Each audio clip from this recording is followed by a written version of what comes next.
feel like Kobe in the fourth quarter. This is the Dane Moore NBA podcast. We are brought to you by Prize Picks, coming at you Thursday afternoon. It is March 13th after the Wolves blowout win against the Denver Nuggets. Another blowout win against the Denver Nuggets for the second straight game. They beat the Nuggets by 20-plus points, and they are now 3-0 against them on the season. It seems every time these two teams meet, the Wolves are the more physical team. They're the more talented team, and they have a game plan that seems to take away more from Denver than Denver's game plan takes away from the Wolves. That's what we're going to podcast about today. To do that, I got Britt Robson from InPost here with me. Britt, the Wolves have obviously had recent success against the Nuggets, but when you think to yourself after that game, or if you thought to yourself after that game, man, the Wolves kind of feel like they have the Nuggets number. What is the top line item there that you think of as to why it seems like the Wolves have an advantage in this one? Well, the top line number to me this time is that the Timberwolves have hit a new ceiling for the season. And so I think they do very well against pretty much any team if they play the way they played last night. So yes, it's true that they beat the Nuggets by a lot the last game, not last night, but the one before. And most of that was a fourth quarter explosion. This was, wire to wire, without much doubt. Denver made a run in the middle of the second quarter, a 10-0 run, made a 7-0 run right after Conley's trade to open up the third quarter. Wolves immediately responded both times. By the fourth quarter, they had just totally spent Jokic. I do want the caveat that Aaron Gordon, I believe, is extremely important against the Wolves, and he didn't play. I mean, that's a big loss. It's an especially big loss now that since the last time the Wolves played Denver, they have not necessarily reinvented themselves, but kind of cloned themselves in different shapes. And so, it is kind of fun to know that they have that mobile small ball lineup of Nas, Randle, and McDaniels that they threw at him in the fourth quarter, for example. Or they have DiVincenzo coming in early, midway through the first quarter to guard Murray off the bench, all the options they now have on ball because of Jalen Clark. The transformation of Randle from being kind of a ball stopper to somebody who's making quick decisions, is featuring the pass more than the ISO, but when recognizing the ISO can take it to somebody. All these things are internal improvements that don't necessarily have anything to do with the Nuggets. But are ways in which Chris Finch can set his team up to beat the Nuggets. And let's face it, the formula last season, as we've talked about ad infinitum, is Cat on Jokic, Gobert lurking, and that is increasingly less and less. Each succeeding time they play Denver, it seems like it's more Jokic being guarded by Gobert, and it's still working. And a lot of that has to do with the fact that they're able to shut off passing lanes with their on-ball depth, their depth of on-ball coverage. And Rudy has taken up the challenge. I think that Rudy came back with a chip on his shoulder. Maybe another reason why his back is spasming, but he, is playing really well. And I thought he battled Jokic. If we remember the playoffs last season when Denver won those middle three games, and Jokic was toying with Gobert. Yeah. To what Cat got in foul trouble, so it kind of moved them out of that Cat on Jokic. He was so confident against Gobert. He could do whatever he wanted. He knew he could do whatever he wanted. He hit that floater numerous times, did the up and under move numerous times, made passes that made Gobert look silly. Very little of that happened last night. And again, another positive sign, but I keep coming back to the idea that Denver had just beaten OKC by a bunch. They're bound to be a letdown after getting 140 against the best defense in the NBA. I mean, maybe though. I don't know. That's not exactly what I was thinking coming in. I watched the first Nuggets Thunder game, right? And I was kind of thinking, okay, the Nuggets are not on that level. I kind of moved with what the Nuggets were doing. I came into this game extremely impressed by the way they beat the Thunder in the second game, and expected that to hold. That's what I mean, though. No, that's what I mean. I meant that the Nuggets had a little bit of a letdown because they had just beaten the best team. Mm-hmm. In other words, it's the Nuggets letdown, not the Wolves letdown. Mm-hmm. If you beat OKC by putting up 140, that probably hasn't happened to OKC this year. And so I think there may have been a reason for a little overconfidence. And I think the Wolves are going to catch some teams by surprise, especially ones that have caught them earlier in the season and have not caught them lately, because they're a different team now. And I think that makes a difference. I think related to the Jokic or Gobert guarding Jokic exclusively, right? That's the when we talk about matchups and we talk about game plan for this, that's the top line item right there. We're always looking for, how are they going to approach the Jokic matchup? Not just because he's good, but because they had success guarding him a specific way last year that beat him. And so I think that is extremely important in this matchup of how the Wolves opt to just choose their matchups. Who's guarding who in the starting fives. There's a real trickle-down effect to it specific to this matchup. The Gobert on Jokic, I keep saying that. The Gobert on Jokic piece is, if I'm being honest, a little scary, I think. I kind of, and if they play him in the playoffs, I do think Jokic will go for 40 every time against single coverage of Gobert, as he would anyone. I think he would go for 40 in single coverage against Wembanyama. Choose your, like, that's just, Jokic has that gear. But what's interesting then about it was actually the four other matchups. I thought, you come down, and we talked about this last week because I think we recorded right after that Hornets game. I'm like, man, first possession of the game, Ant's on the mellow, and Jaden's off guarding. I don't even know who he's guarding. No one, Right. And in this matchup is kind of the same thing where you go, all right, first possession of the game, Ant's on Murray, and Jaden is on Michael Porter Jr. Right. And I was kind of like, I don't know about that.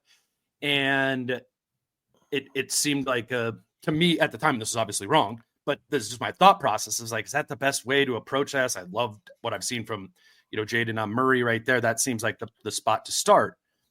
But what Finch prioritized was taking out both Murray and McDaniels, or taking out both Murray and Porter Jr. Simultaneously. And if you want to take them out both simultaneously, then putting Ant on Murray rather than Ant on Porter Jr., who he's going to have to chase, that's a better matchup for Ant there. And it really did. That's what the Wolves' game plan is here, is make Jokic a scorer, not a passer, and take away the number 2 and 3 options of their offense in Murray and Porter Jr. And to that end, I thought it was a great way to match up.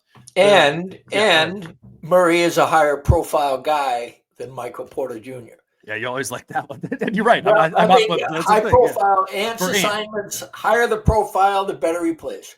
Yeah. It just is a fact. When was the last time you said, man, Ant just really buried, Caldwell Pope or something? Yeah, right. And so I do think that has something to do with another factor that I think is extremely important. It was a depth game. The Wolves knew it was a depth game, and they have never been more intentional about getting out and running. Never. I've never seen it in Finch's tenure. I have never seen a team taking the ball out of the basket or getting a stop. Either way, people were flying down the court. And I looked it up. Their pace for the season is 23rd in the NBA at 98.07. The first half pace last night was 105.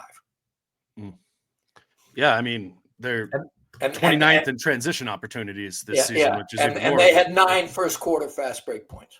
Mm-hmm. They had 11 points off turnovers. I mean, they jumped them. And what is significant about that is it's not a fluke.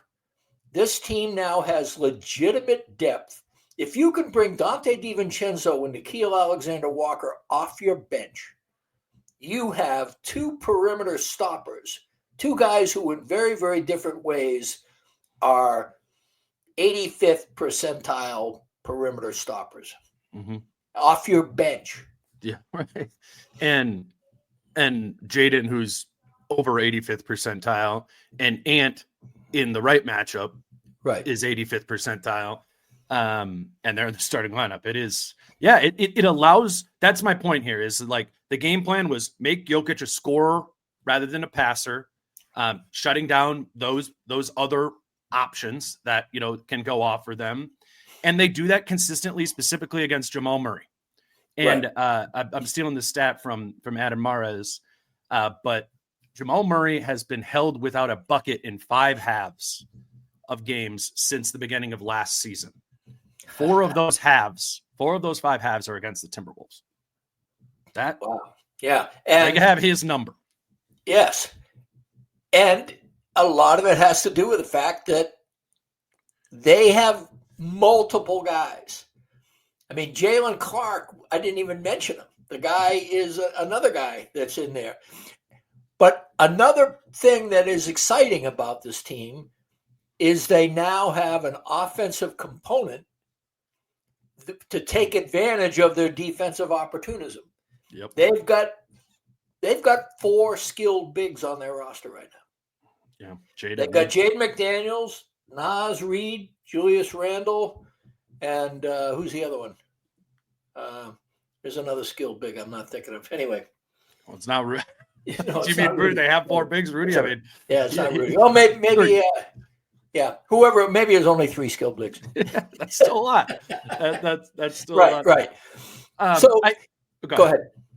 Well, I was gonna say too, what happens and is funky in this matchup of if you want to put McDaniels on Porter Jr. and Edwards on Murray and take the advantages from that, you leave Randall in this weird spot guarding Russell Westbrook, right? Who had 17 points in the first half, and so I was wrong about this. I'm sitting there at halftime, looking at it, and I'm like, well, why don't you put Jaden on Westbrook there? And I was talking to John about it, and he was right. He's like, I just think the priority is taking out Porter Jr. and the fear of Porter Jr. having one of those quarters where he has 4 made threes, right. He can get to 17 quicker than Russ can get to 17. You know what I'm saying? Yes. More efficiently. And to Randall's credit and to the Wolves' credit, they made other defensive adjustments around that. So Westbrook only had 2 points in the second half. Is it going to be a little bit different with Gordon? Sure. And they'll have to, adjust there too. And Gordon will be an offensive weapon that probably Randall will have to account for in the same way. But in ways, Gordon and Westbrook are archetypically similar in that you kind of live with them taking, the threes, and you're trying to eliminate kind of their burst getting to the basket and finishing around the basket. And it's that's important. Randall's really going to be really important in this matchup. And I just want to remember that as, for the game on April 1st or a potential playoff series there. He's got a guard too. And in the second half really did. And bottom line, in the first quarter, Jokic was 7 for 11. The rest of the team was 3 for 15. Yep. I mean, so you give Jokic, I think he had 15 in the first quarter. Mm-hmm. And then he had a coast-to-coast slam dunk, which I thought, give it to him 3 times in a row, man. Those 8 points will come in handy in the second half when that dude is dragging. Yeah. No, I mean, that's a big part of all this too, right? And we learned it in the series last year, the fatigue element for Denver in particular, just from if they, want to play Jokic 45 minutes, right? Because you don't want to do the non-Jokic minutes. You want to, if they want to run, which I think they want to do against the Wolves, that's also a drain against them. And then the Wolves' physicality and hounding nature of their defense when it's at its best, there's a real drain factor with the Nuggets because they don't, have the depth to kind of give their guys breaks from that, Right. I think if Murray, I mean, you never do this, but I think like if Murray only played 24 minutes in the game, I think he plays more efficiently and more effectively. You know what I'm saying? Right. Like there is the physicality and wear and tear element to this one too. And for those who bemoan the cat trade, what Tim Connolly did here and wasn't able to do because he was gone in Denver was keep the roster somewhat more depth conscious. And getting DiVincenzo and Randle helps your depth. Drafting as well as he drafted with Clark 2 years ago and Shannon this year gives you more depth. Sure.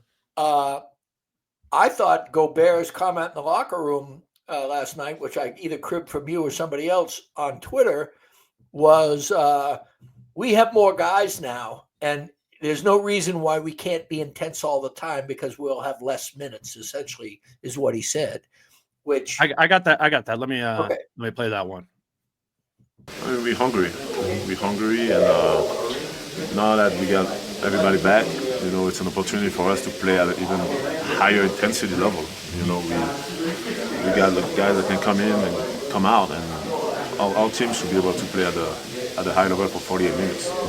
So it's a great opportunity that we need to embrace. Having a very deep squad, something that should force us to play we should be the more intense team every night. That is a great subtext for last night's game because, yes, again, Aaron Gordon would have really helped because he would have eaten 38 of those minutes and he would have been really good at it. But the nature of the game and the way the Wolves consciously went out of their way to grind down the Nuggets and did exactly that is a dominant thing. I mean, when a team can go in saying, this is what we're going to do, and then do it to a team that has won a bunch of games, they've won 22 of their last 30 coming into last night and had the second seed in the West playing at home.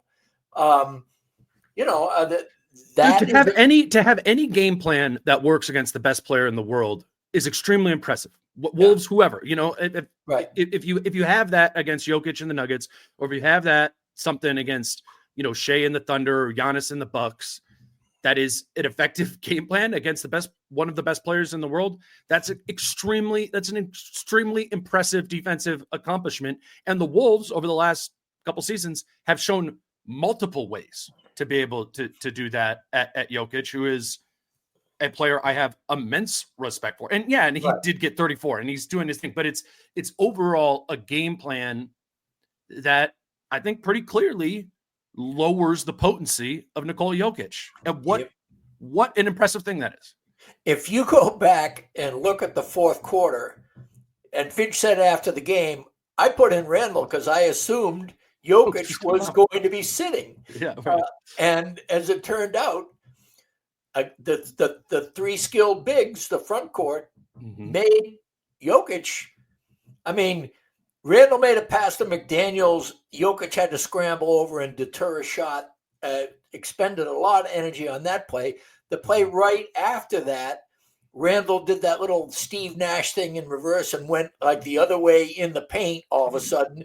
And Jokic had to follow him. And then Nas cuts from the other baseline going the other way.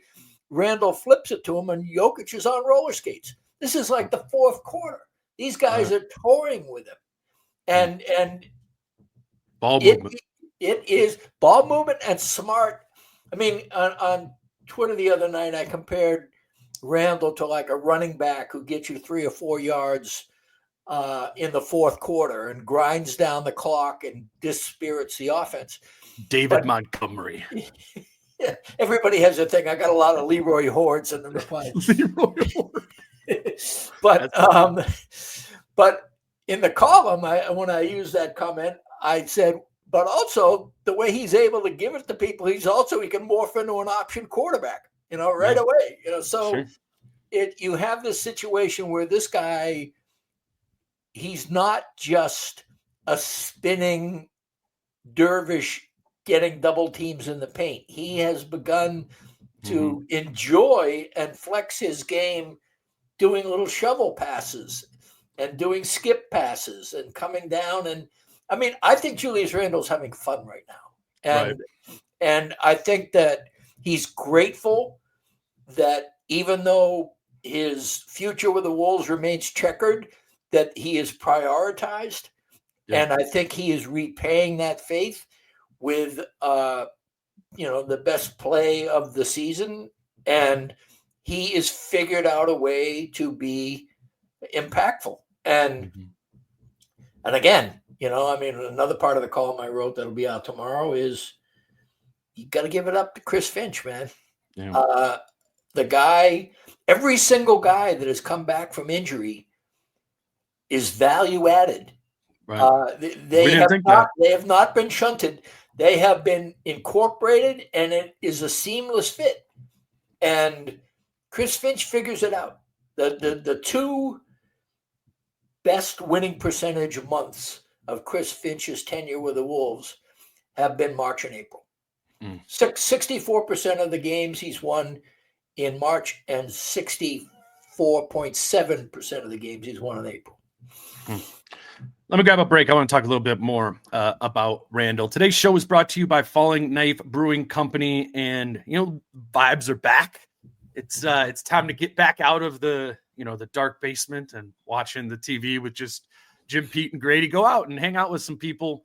Watch these games at Falling Knife. I wanted to note Sunday in particular. I thought it'd be fun with just the Selection Sunday and kind of the start of March Madness starting that way. They're doing NCAA tournament trivia at 5 p.m.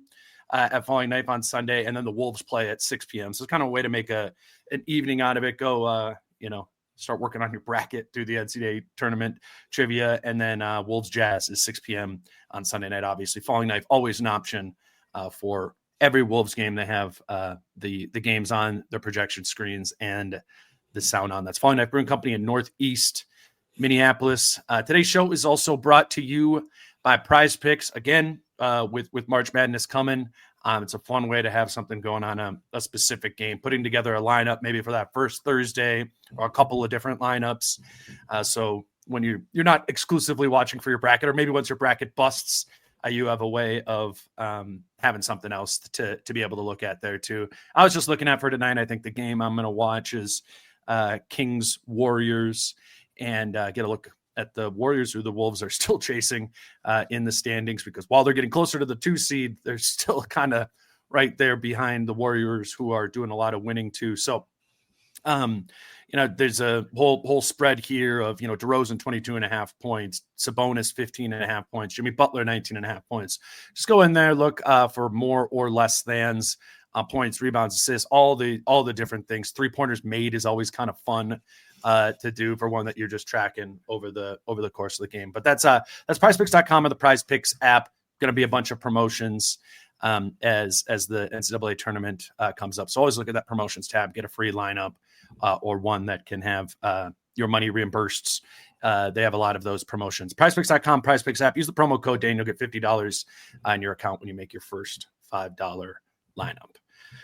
Britt, I want to talk more about Randle. I want to talk about Randle and Edwards in tandem together, because what's really stood out to me about Edwards in these 6 games that Randle has been back is how I'm just sitting there and I'm looking at the box score through the course of the game, and it'll be early and I'll be like, Ant has 22, and when I would look at the box score back in, December or January, when they were pressing more offensively, when Ant had 22, I knew Ant had 22, because it felt like he had to take all these shots, have all this usage to be able to get there. But there are these quieter, but still almost equally productive. It's not the 40, 45 point games, but it's these high 20s that are coming within the flow. And I think what that is a product of is a growing chemistry between Anthony Edwards and Julius Randle together, like in tandem. I don't know if it was where I was sitting at the game last night in Denver, is like Denver and Sacramento kind of have these similar media seats. But I was flashing back to that second game of the season when the Wolves are playing the Kings, and actually Randle played really well in that game. And it was so my turn, your turn. Right. Between Edwards and Randle. It was the second game of the season. Like, of course it was, but it certainly didn't help us be with our theories of, Randle's going to dribble the air out of the ball. Edwards is going to dribble the air out of the ball. That's not happening anymore. And those two are playing in tandem together offensively. And that is critical, because even if this Wolves defense is back, as it is signaling and that game showed, they still need effective offense to be generated. And it is all of their offense is generated through those two as the scorers or the playmakers, and that they have a better chemistry off of that, probably in part to Ant seeding some usage and Randle taking that usage, but using that usage not just to be a scorer, but looking to be a playmaker and draw two off of that. That piece is clicking in here way more. And obviously the question always with this Wolves team is, how good can this offense consistently be? We've seen them be a consistently good defensive team. To me, that piece is huge for the former piece. Yeah, I think that my admiration for Randle has been how well everybody who's playing with him on the court is being enabled. Sure. Mike Conley is suddenly getting wide open looks from three that he doesn't have to use a Gobert screen on. I mean, if you think back, I would say over 50% of his open threes in the past have been on a Gobert high screen. And what's happening now is Conley's man is leaving him because Conley isn't as prominent on the game plan, I'm sure. And I think they're more liable to leave him alone. And Randle seems pretty indiscriminate about who he gives it to on an open look. Sure. And I think that's also a really good example to be set, with the prominent exception of Jaden McDaniels in the corner for three.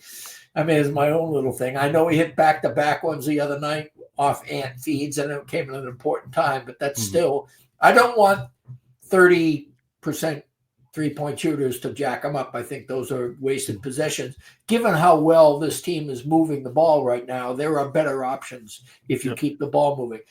But Randle is at the head of that ball movement brigade. And as I just got through saying, the kind of, not only is he passing really well, but he's passing differently. He's passing facing up, not always passing with his back to the basket. He is passing on the move, which almost never happened before. And he just seems like somebody who committed during his 5 weeks off to not only getting healthier, but understanding what he needed to do in a very, very step-by-step way. And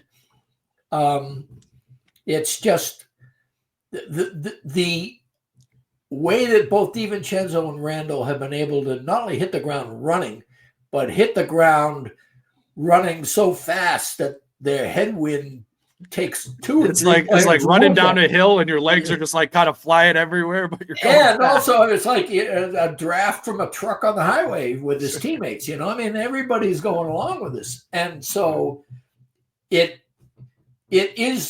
just a lot of fun to watch this team right now. And the reason the Denver game was so important was because they were killing cupcakes before this. There were 5 teams that were below 500. Then the game before that, they spit up against Utah and blew that game. And you thought, okay, here we go again. And it may still happen.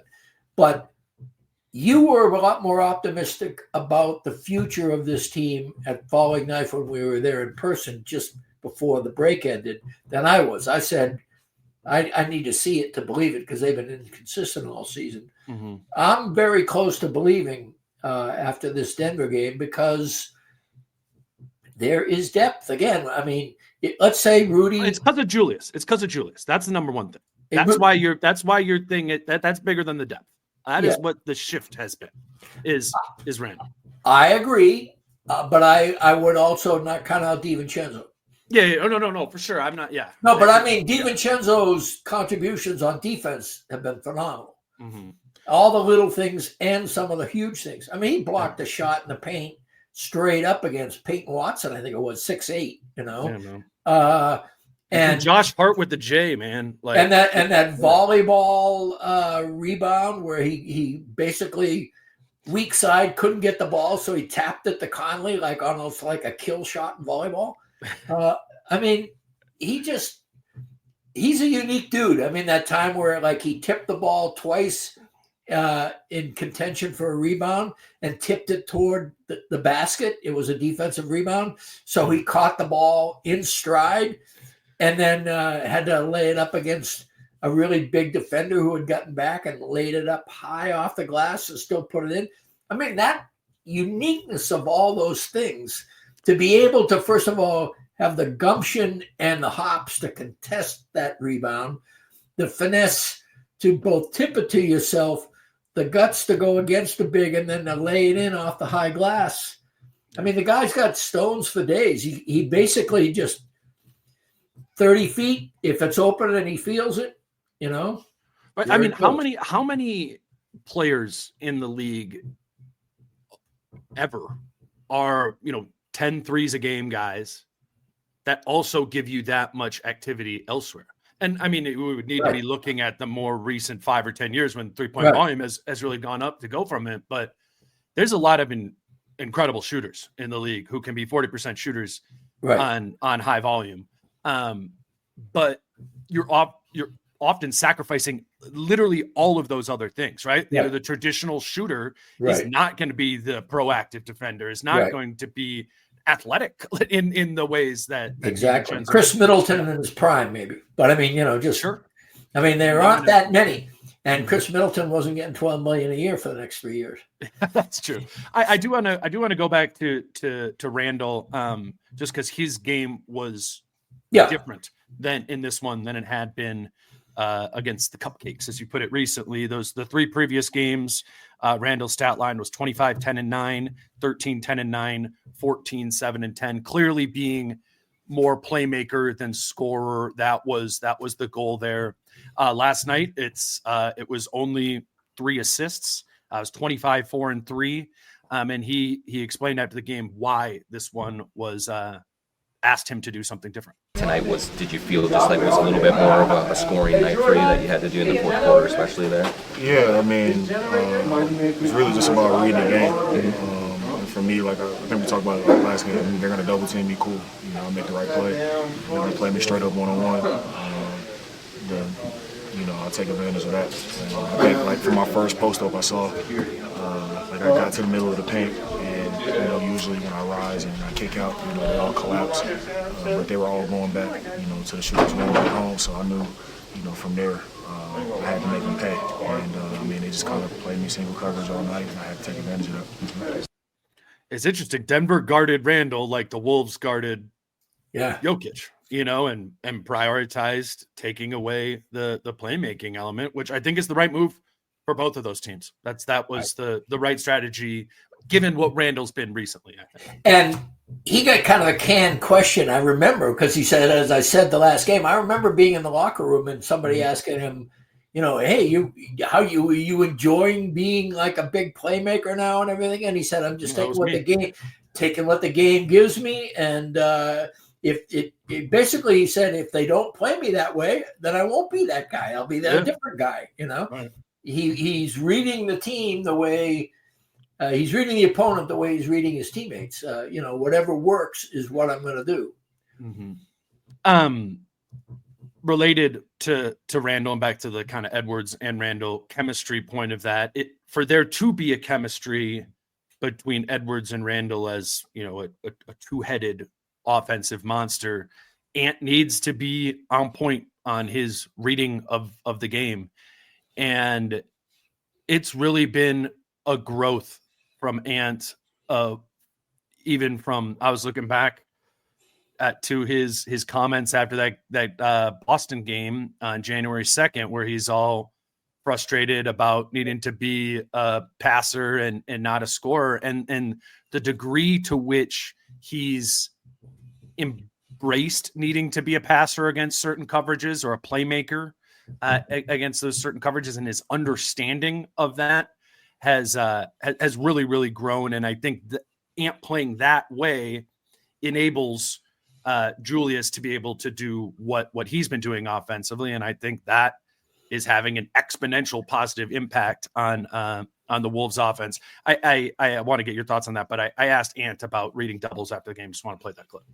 You just seem really confident in that, when they are putting two on the ball, whatever the coverage is. I mean, it was a couple months ago that you were really frustrated about a lot of that. I mean, what has that been like for you kind of these past couple months? Watching film.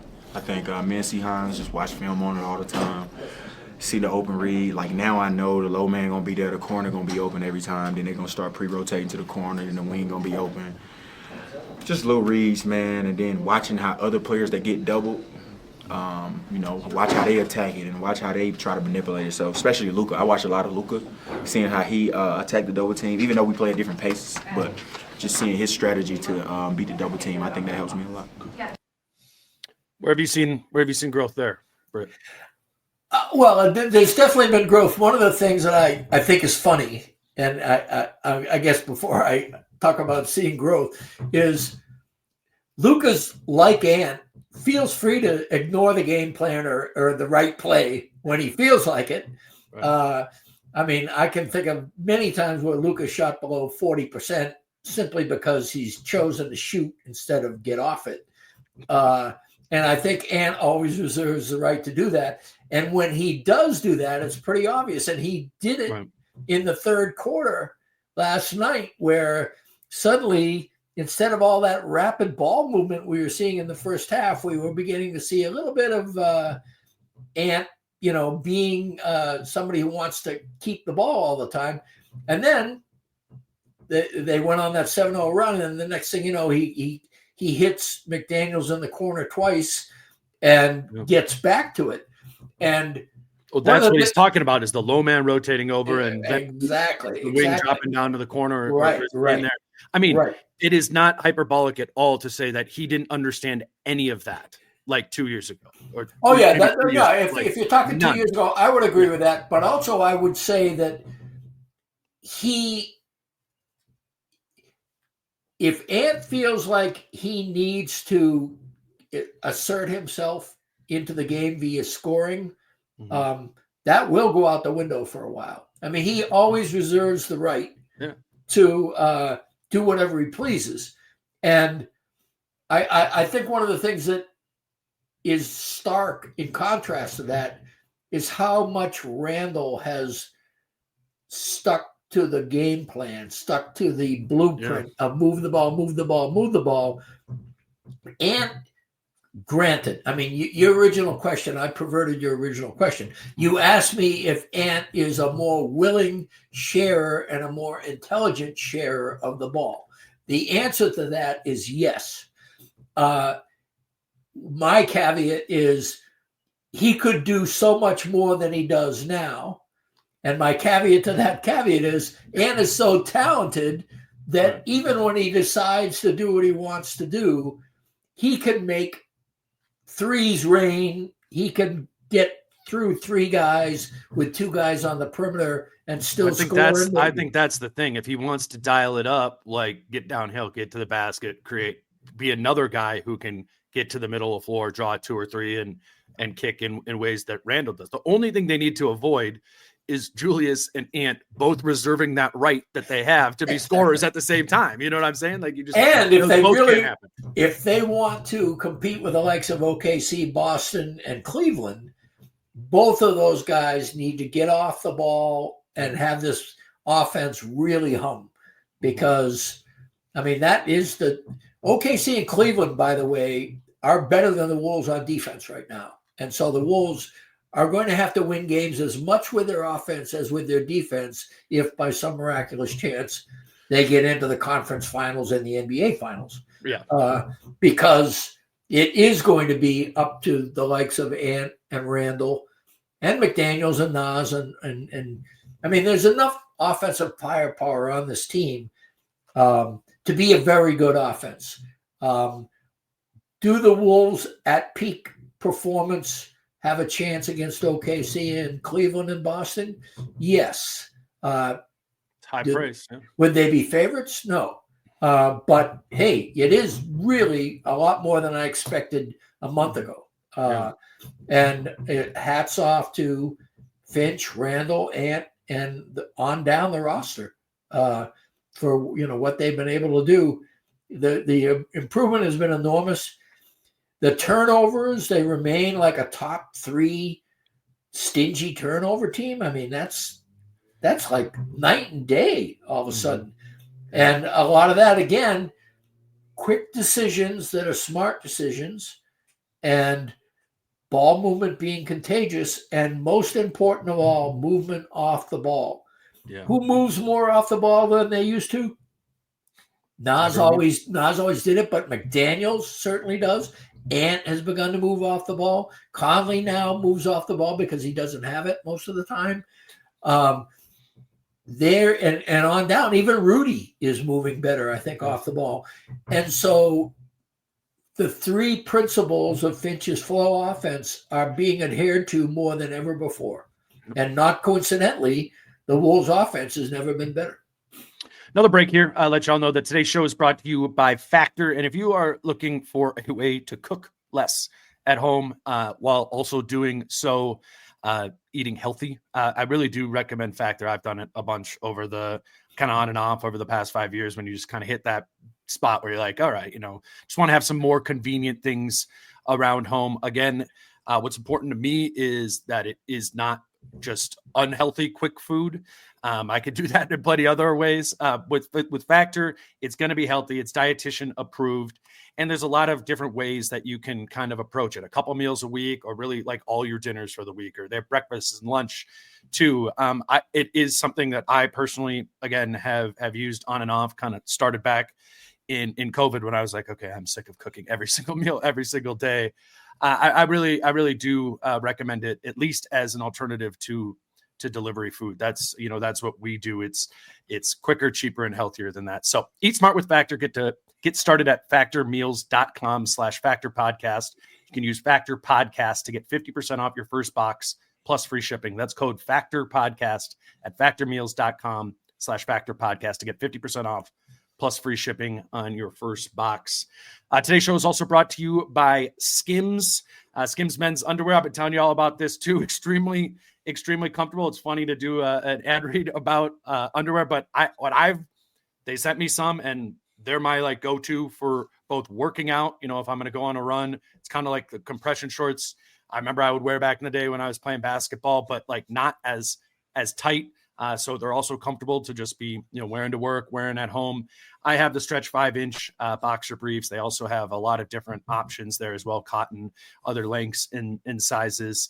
But I really think you should try and find a pair that works for you. You can do that by going to shop Skims Men's at skims.com or at Skims stores.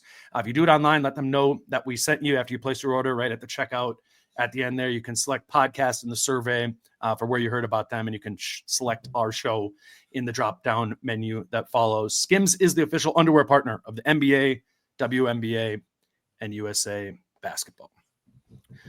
Britt, could we just kind of like do the last segment on themes from these last 6 games? Sure. We've been focusing on Randle or McDaniels or Edwards specifically. When you think about this 6-game winning streak, what are the areas you mentioned? Kind of turnovers there before. I have some numbers here, but what are the themes to the 6-game winning streak? The fact that they're a balanced team right now. I used to argue that you got to lean into your identity, and your identity is defense. And if you're going to get anywhere in the playoffs, you're going to have to really be a top-rated defense, and then let the offense maybe linger in the 15s or whatever. Well, I think with this current roster, you're not going to be a phenomenally dominant defense. You're going to be a very good defense, but you need a solid offense. I just got through saying, I mean, if anybody who's watched OKC in Cleveland, those guys can really get after it. And if you're going to be at the table, as Tim Connolly likes to say, you need to be a balanced team. And they are really working toward that right now. the growth of Jaden McDaniels on offense is a huge factor in that. The 3-point shooting across the roster is a huge factor in that. And the lack of turnovers obviously is you can't even get started if you turn the ball over, and the ability to get a little more offensive rebounding is helpful. They're extending possessions and extending their offensive efficiency. So I would say one of the things that remains important is that this team is a more balanced outfit than even last year's 56-win team. They in March, so they're 6-0 in March, 6-game winning streak in March. So I just kind of split it for March 1st. And the Wolves are second in offense and third in defense and first in net rating, point differential over the course of these first 2 weeks of the month.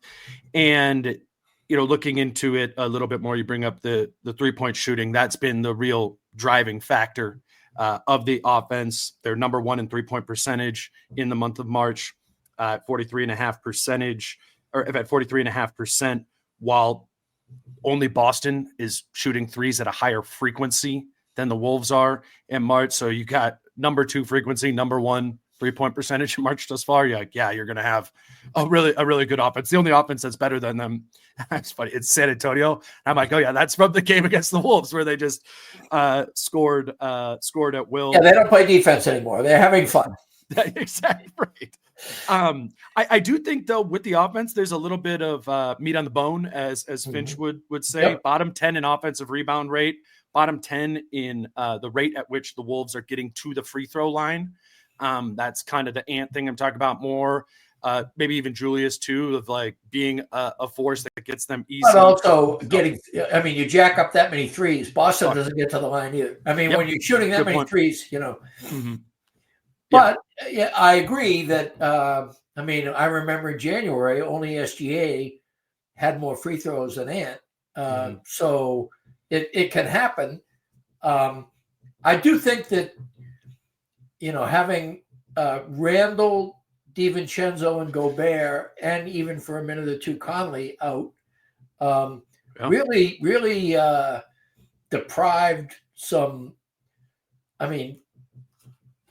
It's like a roster is built to directionalized water or directionalized flow, however you want to call it. And when you take that piece out, the flow changes totally. And you put in a new piece in a new place, you directionalize the flow in a different way. Having McDaniels become a high usage guy or a higher usage guy, having Nas be an inside-outside guy playing center, and then having Terrence Shannon tearing up and down the court. These are things that I think contribute. And obviously, a lot of that isn't happening in March now because DiVincenzo and Randle have been back for a while. But I do think that flexibility is one of the reasons why this team has the ability to get to the line by getting to the rim. Randle can get to the rim, Ant can get to the rim, Shannon can get to the rim. DiVincenzo doesn't get to the rim very often, but is enough of a bulldog where he can if he wants to. I asked Rudy after the game about McDaniels' kind of offensive growth in his absence, and I just thought it'd be interesting to get his sort of take on what we've seen of this McDaniels renaissance, and much like you did there, he connected it to Shannon and some of the other guys there as well. Here's Rudy on Jaden. He took a step, being able to set more screens, roll in the pocket. Really like being able to be in different situations, and those things are helping us even with me on the floor. Depending on who's guarding him, it's a huge weapon. Having him as a screener and being able to play off the ball more, and obviously still knocking down shots like he's been doing. But definitely, I think he was great. It was a blessing in disguise, me being hurt. For a lot of the young guys, but also for our team, being able to learn to do different things and get comfortable doing different things. I love that last part of that quote, right? The learning to be able to do different things element, right? That's what happened. And I love the fact that he mentioned that McDaniels sets more screens. Yeah. I mean, that is a thing that is, I admit, I hadn't thought of that. And now that he says it, I think back to the fact that because of where he is in the paint all the time, and he's trying to get, defensive rebounds, he's a good box out guy. He's down there for stuff. Mm-hmm. And he has he's traded his physicality from wing stopping to paint jousting. And some of that is setting screens. Right. That's a great observation. I'm glad you played that. McDaniels in the 10 games that Gobert missed was averaging 19, 8, and 3 in those 10 games. And now in the 2 games since Rudy has returned, Jaden's averaging 16, 6, and 4. And, there was a big question of what of this can sustain from McDaniels once Rudy's back in there. And Rudy's said in that answer, right? Like, he's able to do those same things even with me out there. That's even him understanding, like, there's like, that's not as easy. I'm right there too. But it is possible. And, only been 2 games, but that was the hope, right? And the signals say, Well, you're a rotation guy. Tell me if this is accurate. Is Finch separating McDaniels, Randle, and Gobert more than he did before? Do you know? Yes. Because it's the quicker first sub out of there. They didn't do it last night because they wanted Rudy to be in there for with Jokic minutes for the whole quarter, right?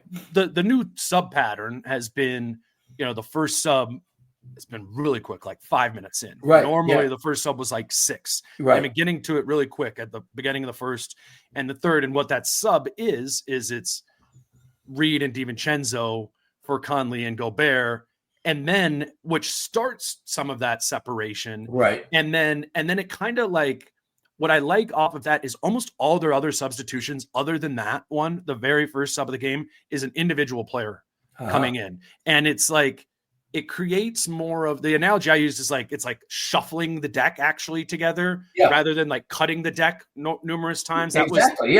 And so it's leading to, yes, some of that, but without losing a blend. At the beginning of the season, when the rotation was so much more chunk structured, there wasn't. Remember, the 3 guys were always the better guys, right? Exactly. So they found a way to more blend in those 3. So it isn't like, okay, we're trying to avoid Rudy from playing with these people or those people, but we are prioritizing certain rotations. And I think that is good, because I do think that McDaniels and Gobert are good in small doses, but they both need the chance to flex, and they are both at the bottom of the priority list when in terms of getting touches and scoring.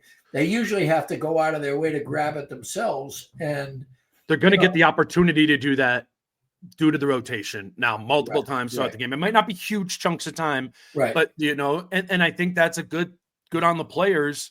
From an awareness standpoint, they are much better, much more in tune to who their teammates are with them at a time, and playing the way they need to, given who those teammates are. That was not happening at the beginning of the season when there wasn't the continuity, when there wasn't the chemistry of bringing in these new pieces and playing a little bit different style.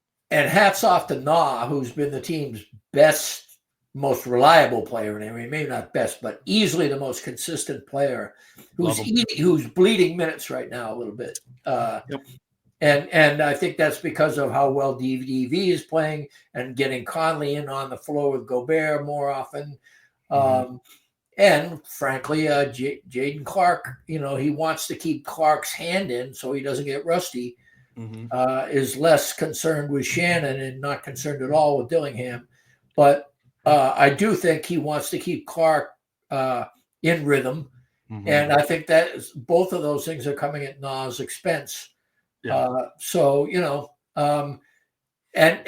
for people who object to that, again, this is the point when, people are arguing, hey, why isn't Dillingham getting more minutes? Or why isn't so-and-so getting more minutes? Because it is a zero-sum game. There's only, 240, 5 times 48. And 240, and so, you've got to apportion it. And again, Chris Finch, we'll see when the competition really stiffens, but I think he's done a masterful job. Another, just on the rotation thing, another tweak that I've noticed is Ant is not playing the whole first quarter. Which was always, you play the whole first 12 like Jokic does, like most star players do, and they're starting to sub him out at like 9 in, and that allows him to come back in with that second unit group a little bit more, which just is really also kind of changing the complexion and making it so the first group and the second group look a little bit more similar.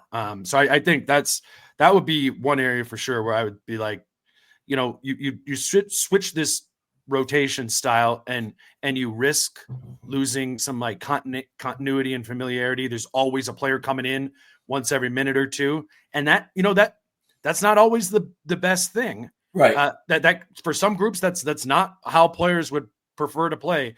But this group does not look any worse for the wear of that rotation style. And that rotation style is allowing them, it's the only way they can get to high 20s minutes for Reed and DiVincenzo is by this shift. They are a more versatile team as a result. Yep. I mean, and that to me is one of the biggest takeaways by far. I keep saying they're better offensively, but they also can play. Whatever an opponent throws at them is not going to be fatal. It's hard for me to think of a team that just has an overwhelming advantage because of something the Wolves do. It used to be Mike Conley, a big wing would take him down. Well, DiVincenzo solves that problem right away, Right. And so I do think that they're just less vulnerable is the way I put it, I guess, because of these rotations. And then you do have a situation where Na is taking one for the team, and I think someone has to, and I think Mike Conley might be at other times, maybe in the flow of the game, the guy you go, oh, he only had finished with 17 minutes, even though he started or something like that. Right. But Mike's been playing well too, and they feel is critical to the integration of it. I mean, you're right, Nikhil is bleeding, but I don't think like his minutes are, but I don't think that's like there's a permanence to that. They can pivot him into more in a game if they feel that matchup specific or so-and-so isn't playing well. Jaden isn't playing well. Jaden happens to be playing really well. What if Jaden plays bad in 4 of the next 5 games? Well, then you're going to get more Nikhil and you're going to get more Shannon too, maybe. Sure. Well, I mean, it's still 240. Still 240. I know. Can I say the last thing on the defense part though, just of the 6-game element? Because I do want to, I highlighted how good the Wolves' volume and 3-point percentage has been. Conversely, on the other side, they've been getting a little bit of the, they say the shooting luck variance element of that. I am a believer that stuff is not purely luck variance, and particularly watching the team all the time. I mean, the way the Wolves are flying around, but I'm with you 100%. They are allowing the 8th most 3-point volume against them in the month of March, and teams are shooting 30.8% against them. Their teams are not hitting threes at the the league average clip of 36-37%. I mean, that's a huge difference. In March, the Wolves are shooting 43.5% from 3 on high volume, and they're allowing 31% 3-point shooting on also pretty high volume. It's a lot of points. That's incredible. Yeah, that is, that's double digits per game. Seriously. I mean, and that's, their net rating is right about that. So there you go. 5, It does feel though like real buildable things off of the defense. The rebounding's better. They're not fouling as much. They are forcing misses, not just from 3, but high level of contests from 2. There's more. I mean, we haven't talked that much about the Gobert Jokic specific matchup, and unfortunately, I do need to catch flights. So we can't go much longer. But I do want to note, like, the way they use Jokic was unique last night too. They were using Jokic as a 1, with him getting screens on him. By the little, right. Yeah, by littles, like that's not, I mean, that's new. They had to adjust to that on the fly. I mean, there's just that's a desperation. For sure. But it to your point, it showcases the Wolves' defensive versatility and being able to be the same physical, solid, effective version of a defense against different looks that the opponent is prioritizing, as Denver did last night. Yep. I agree. I'm extremely optimistic at the moment. I'm prepared to as often happens this season. We're always a little bit behind the curve of where the Wolves are hitting, but I do think that I see no reason why there isn't really a guy, with the possible exception of Dillingham and Minot, that would have any problem with what's going on right now. I mean, everybody is really on point, and Finch is obviously extremely gratified with his team, and he has their back. They have faith in what he's doing, and aside from a couple of games against Indiana, I think the next 2 weeks or something, they don't play anybody. They may have Milwaukee soon. They have Memphis later in the year. April, yeah. So I mean, I think that what's going to be interesting is the next five is a 5-game homestand against the Magic, Jazz, Pacers, Pelicans. There you go. I mean, that should get it to 11 or 10-1. Right? That's that would make, if they win 5 in a row, what is that? About 15 straight games where Randle is starting. Yeah, you didn't like that stat though last week. Oh, I didn't. Now it's getting ridiculous. Well, now it's getting like, hey, there may be some causal to it. 16 in a row, maybe. Well, and there is causal to it. We're watching it. There There absolutely is. And yeah, man. Again, we've been shouting out Julius Randle a lot, but like hand raised. Did not Last see point this. I want to make, because it'll be in the N1 column, but Julius Randle doesn't get a chance to do all this if Naz Reid isn't a Mitch, isn't a straight up guy. Yeah. Naz Reid has a $15 million player option that he could have cut Tim Connolly's nuts off with. He could have basically just said, all right, I'm not re-upping, and I'm unrestricted. You'll get me on the open market. And that would change this season. That would have changed the contours of this season. Julius Randle would not get the burn he's getting, or they needed Naz to figure out these blessings in disguise that Rudy was just talking about. I mean, Naz carried the team. I mean, with Jaden, Naz and Jaden carried the team through that stretch, and it wasn't a lot of wins, but there was a reason that they went 5-8 in that stretch. And every time we got on here, we were talking about it with a relative positivity because they were holding through. You could tell that they're adding Clarks and Shannons and diversity to the way that Naz and Jaden are playing, all while Ant is playing too. And Naz doing that and willingly pivoting back into this role, as it seems like he has. Right. Yes, and had the highest net rating during that 13-game stand. Yeah. See, I mean, that's the thing. He was his threes were below a third. He had a bad month during that time, partly because he was a center all of a sudden, but also I think because he worked hard and gave of himself. Naz Reid, my compliment for Naz Reid from now on, aside from the fact that he kind of saved the season for the Wolves by keeping Randle in play, is that he can play with anybody. There isn't anybody on the roster that doesn't benefit from sharing the court with Naz. He doesn't get in anybody's way. No, so true. And what an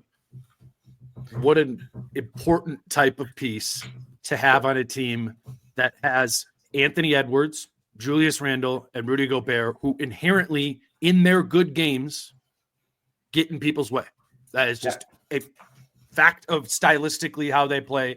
Having Naz being able to, I mean, I don't think Finch, to your point, I don't think Finch ever thinks about who's out there when he's like, it's Naz's time. It's like, no, it's Naz, get in. You know what I mean? Right. He's going to figure it out. Right. And that is, that's a, I call that 6 man of the year. Peyton Pritchard be damned.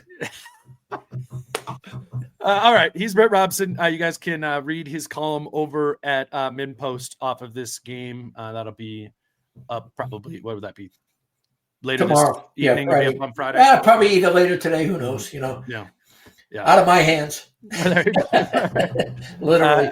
As is this podcast. Sorry for those of you listening. I know this is going to come out a little bit later in the day. We recorded a little bit later, but also it's just some scheduling things on my or our end. But production. Got to get a plane. Yeah, like I do need to do that. But also Cooper, who does our production, he's on vacation and still taking care of this, but we're giving him the afternoon to actually go enjoy his vacation. So this will be up this evening.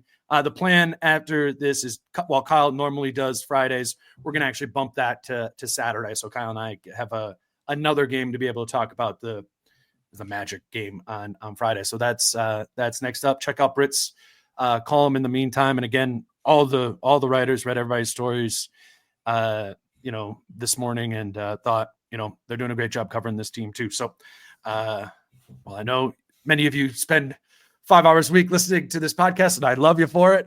You've got great, quicker writers out there for recaps of these games as well. Britt's will be up at MinPost tomorrow. And yeah, until Friday with Kyle, he's Britt. I'm Dane. Peace out. How I'm feeling, man, I hope it never stop, yeah. Green and hot so you can find me in the crowd, yeah. Don't let standards ever bring you down, yeah.